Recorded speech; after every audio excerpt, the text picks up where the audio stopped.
আজকে সবজি শিং মাছ এর ঝোল রান্না করব। শিং মাছ আমি এরকম করে পরিষ্কার করে ধুয়ে কেটে নিয়েছি, এরকম করে পিস করে নিয়েছি। অনেকেই বলে থাকেন যে শিং মাছ নাকি, শিং মাছ মাগুর মাছ এগুলি নাকি আষ্টে একটা গন্ধ হয়, কিন্তু আপনারা যদি এরকম এক পিস লেবু দিয়ে দেন এটার মধ্যে, তাহলে কিন্তু আর সেই গন্ধ আষ্টে গন্ধ ভাবটা থাকবে না। এরকম করে একটু ম্যারিনেট করে নেবেন, কিছুক্ষণ রেখে দিবেন, 1-2 মিনিট রেখে দিবেন ম্যারিনেট করে। এখন আমি শিং মাছের সবজি ঝোল রান্না করার জন্য নিয়েছি চিচিঙ্গা, এরকম করে চিচিঙ্গা কেটে নিয়েছি, আলু এরকম করে ফালি করে নিয়েছি, আর ডাটা এরকম করে নিয়েছি। আপনারা চাইলে অন্য সবজিও নিতে পারেন আপনাদের ইচ্ছা মতো।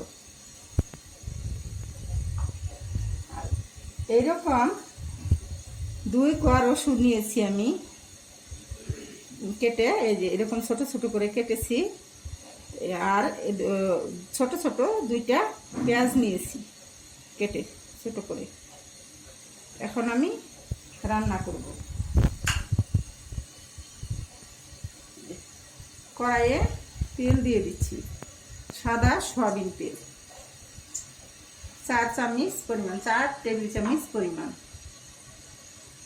এখন আমি এখানে রসুন আর পেঁয়াজ দিয়ে দিচ্ছি।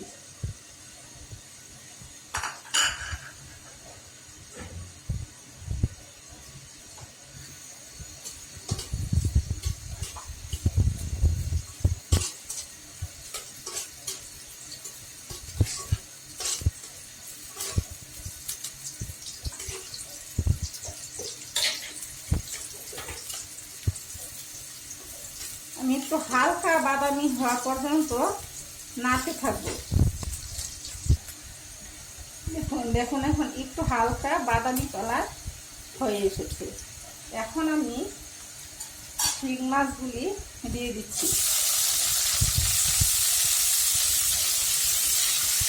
এখানে একটু হলুদের গুঁড়ো দিয়ে দিচ্ছি, সাথে আর একটু লবণ দিয়ে দিচ্ছি, আর একটু মরিচের গুঁড়ো দিয়ে একটু হালকা ভাজবো, খুব বেশি ভাজবো না।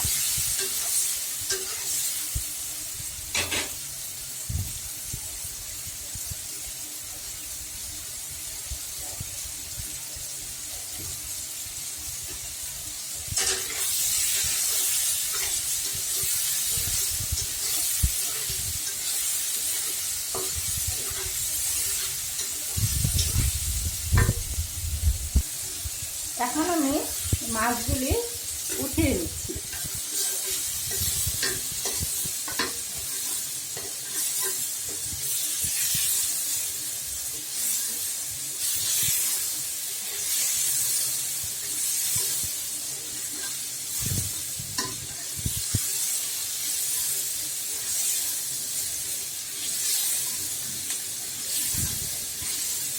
এক এক করে সবগুলি মাছ উঠিয়ে নিচ্ছি। এখন আমি এখানে এই সবজিগুলি দিয়ে দিচ্ছি।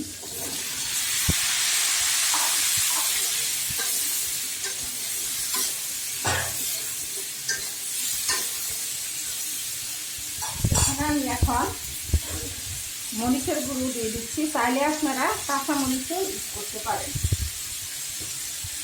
আর সামান্য হলুদের গুঁড়ো দিয়ে দিচ্ছি, আর একটু ধনিয়া গুঁড়ো দিয়ে দিচ্ছি, স্বাদ মতো লবণ দিয়ে দিচ্ছি। এখন আমি নাড়াচাড়া করছি,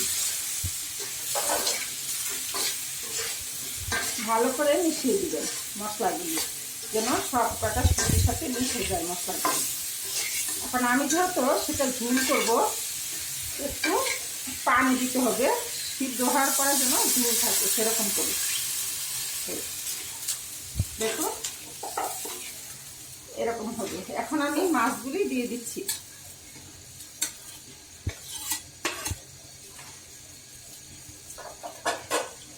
এভাবে আমি 20 মিনিট রান্না করব। 20 মিনিট পর এখন ডেকে দিলাম।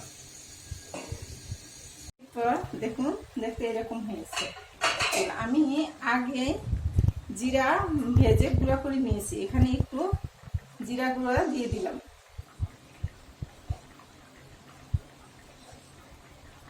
ভালো জিরা গুঁড়ো দিয়ে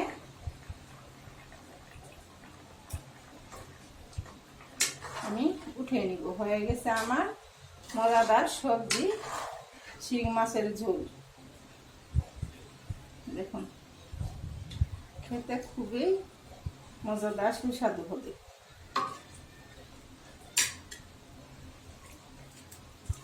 প্লিজ আপনারা অবশ্যই ট্রাই করবেন আমার এই রান্নাটি, বুঝতে পারবেন যে ঝোলটি কত মজাদার।